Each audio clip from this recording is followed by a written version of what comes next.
को कहना चाहता हूं, 75 साल से तुम बोलते थे, हम सुनते थे, लेकिन अब मजलिस का वक्त आया है, हम बोलेंगे।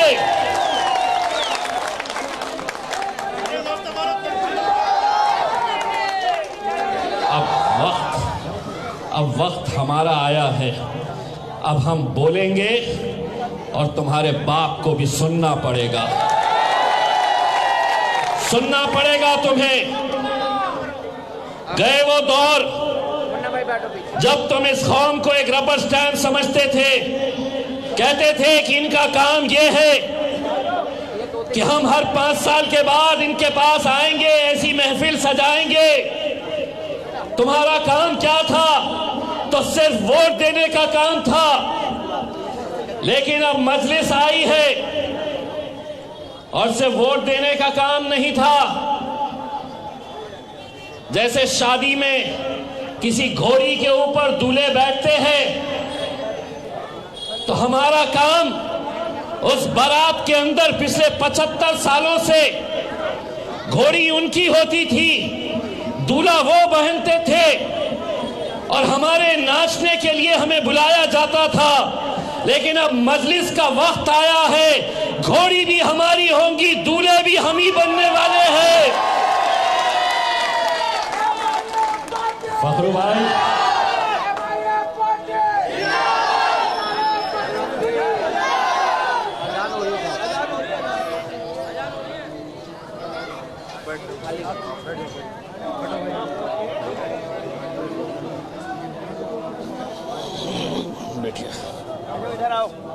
ओहो, आप आ गए हैं, शुक्र है मालिक। ये मजदूर निकल जाए कि सिंह साहब कैसे हैं? बस इस बार मजलिस को कामयाब करिए यहाँ पे। बहुत फखरू भाई मुझे आपके लिए रुका के रखे, काफ़ी है। हमारे बहुत अच्छे साथी हैं। अरे यार अल्लाह का शुक्र है, जिसे भी इन्होंने समर्थन दिया आप तो देख रहे हैं। अल्हम्दुलिल्लाह। नहीं साहब, बहुत फ़र्क पड़ता है। आप जैसे मोतबर लोग अगर सामने आते हैं, मुझे अफसोस यहाँ के मुसलमानों पे इस बात के ऊपर हो रहा है साहब, कई जगह के ऊपर। नहीं साहब, हम फिर भी आपका साथ देंगे, लेकिन हम सामने नहीं आएंगे। मैं बोला, किससे खौफ है आपको?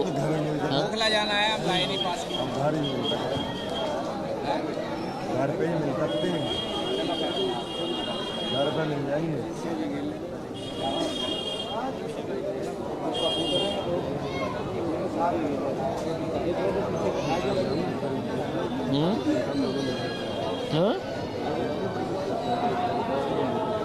अच्छा अच्छा अच्छा।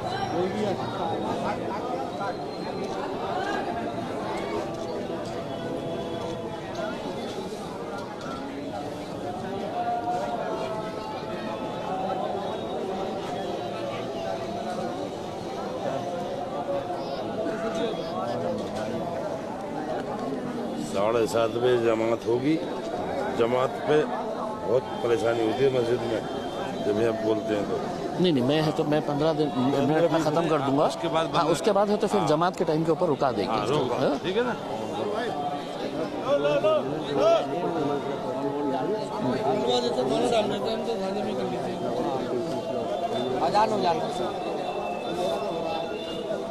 अब इतना कहाँ पढ़ूंगा पे मैं।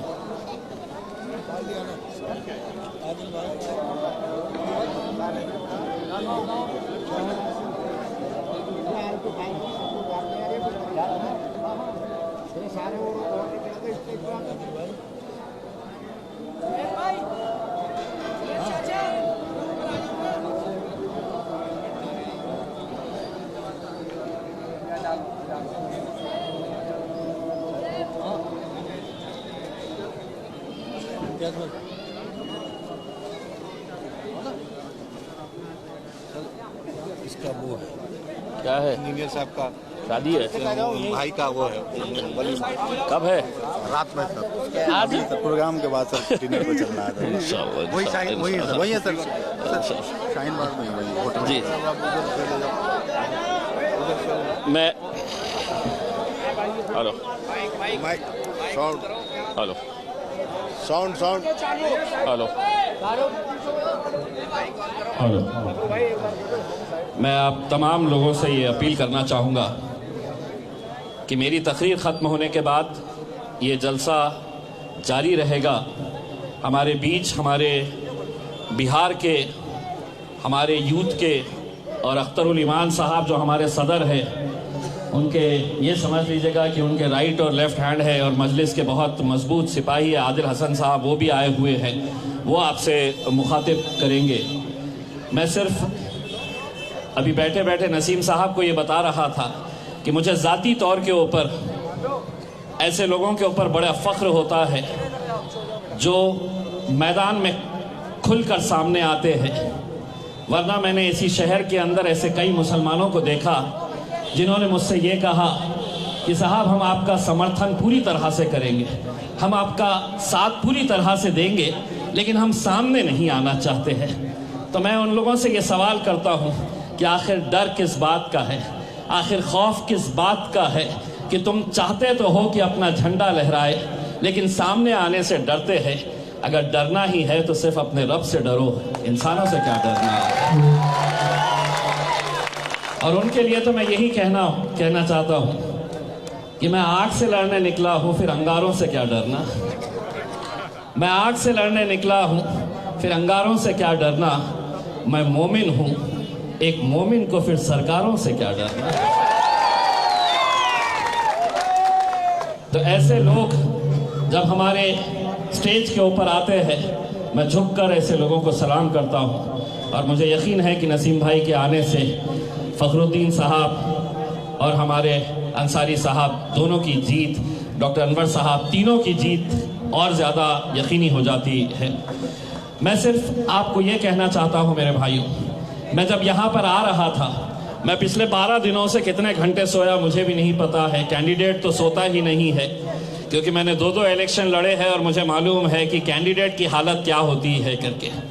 वो जब थोड़ी देर के लिए आँख भी बंद होती है तो आँख बंद करके भी वो अपना गणित चलाते रहते हैं कि कल क्या करना है, कल क्या नहीं करना है। मैं जब आ रहा था तो मुझे बैरिस्टर असदुद्दीन अवैसी साहब का हुक्म आया कि कल यहाँ पर ये प्रचार ख़त्म हो रहा है, क्या तुम गुजरात आ सकते हैं।